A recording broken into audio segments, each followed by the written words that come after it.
अचानक झाली SB cinematic सोबत भेट. आता ते कुठे झाली चला तुम्हाला सगळं सांगतो. तर काय म्हणता खानदेशी पब्लिक, आजचा ब्लॉग लय लंबा येणार आहे म्हणून पूर्ण ब्लॉग नक्की पाहता आणि शेवटपर्यंत ब्लॉग पहा. सांगतो तुम्हाला एक मस्त मोठी गोष्ट समजेल. मग काय सीधा आले नयनतारा मॉल मध्ये गेले आम्ही ना शिरा थांबवल्या, पण आम्हाला जायचं होतं लिफ्ट मधून सीधा आले आम्ही 5व्या फ्लोअरवरती धमाल 4 पिक्चर पाहण्यासाठी. मग काय आम्हाला दिसला आरसा दिसला तर आम्ही कुठे आवरणार आहे का, इकडे यायचा पाण्याचा भंडारा चालू होता, पाण्याचा भंडारा संपून आम्ही आले सीधा पिक्चर पाहिले.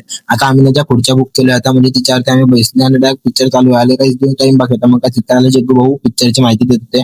मग चित्तात उडा अडीचे सीन सुरू झाले. इकडून माणूस उडताला तिकडून उडत गेला आणि शेवटी मराठी कलाकार शिवाय पिक्चर अपूर्ण झाला. ते कसं चला तुम्हाला सगळं दाखवतो. गुलाबी साडी आणि लाली लाल लाल, पता नहीं ऐसे डेंजरस सिचुएशन में मैं ऑटोमेटिकली आगे कैसे आ जाता.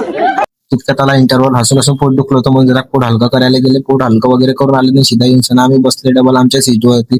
त्या सीटवरती बसताच केला वाघाने हमला आमच्यावर नाही, वाघाने हिरोवरती हमला केला. आता अजय देवगणचा वाघाचं लय दूरचं नातं आहे. ते कसं आता तुम्ही ऐकून एक सॉंग पाहूनच घ्या.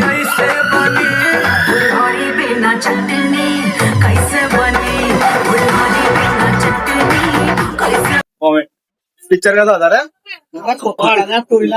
फुल पैसा वसूल आहे भाऊ, फुल पैसा वसूल. आता मला पुढे जाऊन ना एसबी सिनेमॅटिक भाऊ भेटला तर ते आपल्या ब्लॉग मध्ये काय आलं पुढे का. तर आपल्याला सिनेमॅटिक भाऊ भेटलो जळगाव मध्ये.